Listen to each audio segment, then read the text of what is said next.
White Mage has always been a leader in raw healing power, and the changes in Endwalker look to boost it while also adding some more mitigation options.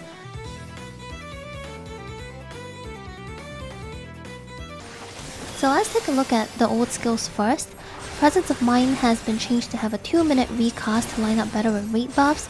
Divine Benison and Thin Air now have 2 charges, which adds more flexibility in their usage, and Thin Air has been changed to cause the next spell cast to cost no MP.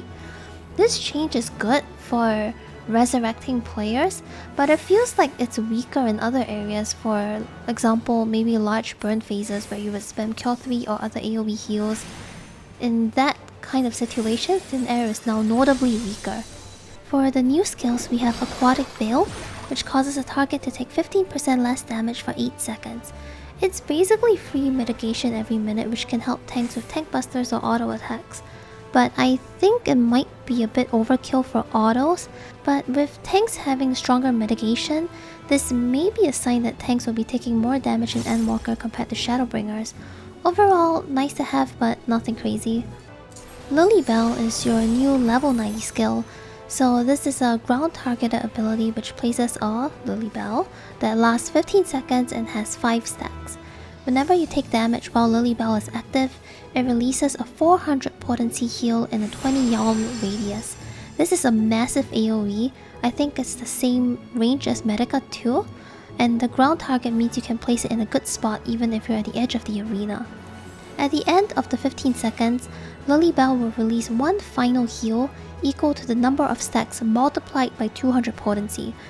Lily Bell is very strong in situations where the party is taking multiple raid fights in a row.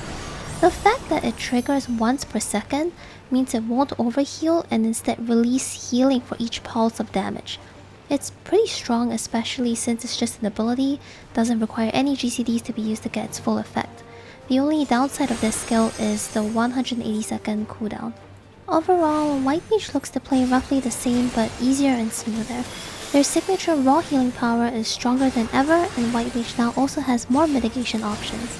The 1.5 second GCD change is a massive boost to White Mage, whose previous weakness was poor mobility and the lack of space to weave between GCDs.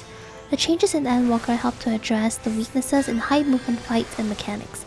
For players who enjoyed Shadowbringer's White Mage, Endwalker looks to be a welcome development of the job. Astrologians have been moved into the pure healer role, and they've received some changes to go along with that. Shadowbringer's Astrologian players will be glad to know that they still have shielding and mitigation capabilities, while also having some intriguing new skills. On the healing side, the base of Astrologian is pretty similar to Diurnal Astrologian in Shadowbringers.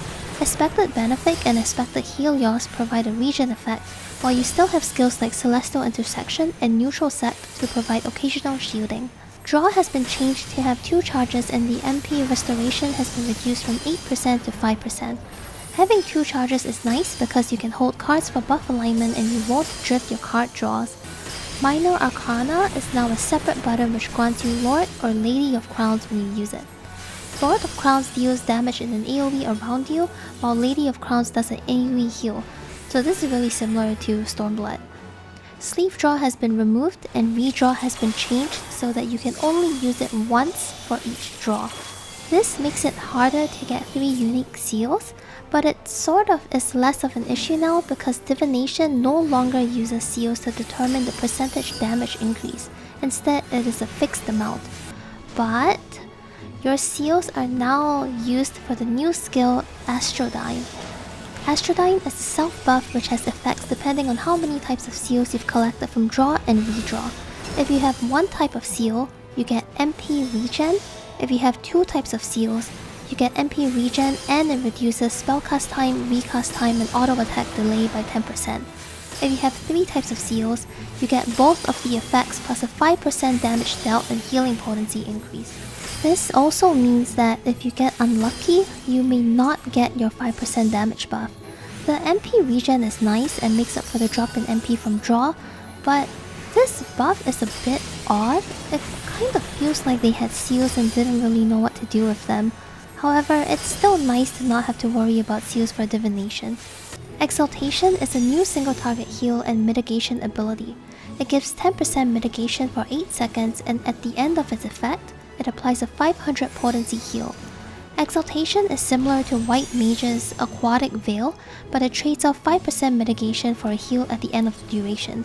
This actually heals up HP, so it's pretty nice to have. Macrocosmos is a level 90 GCD that deals AoE damage to all nearby enemies and also applies a buff, also called Macrocosmos, to yourself and nearby allies and enables the usage of Microcosmos. For the duration of the buff, which lasts 15 seconds, 50% of damage taken is compiled. At the end of the buff, or when Microcosmos is used, all allies affected by Macrocosmos will get a heal equal to the amount of damage compiled. It's definitely a pretty interesting spell. If you don't take a lot of damage, it doesn't do much and there's no raw healing effect.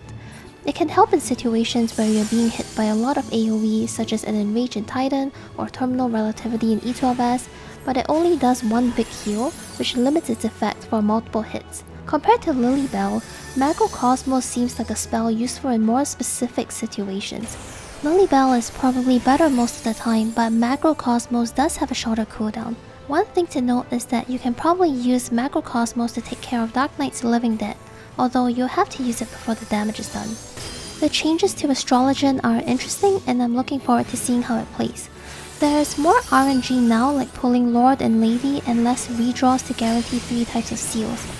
Fortunately, the RNG doesn't affect divination, so even though there's more RNG, I guess it has less of an impact overall.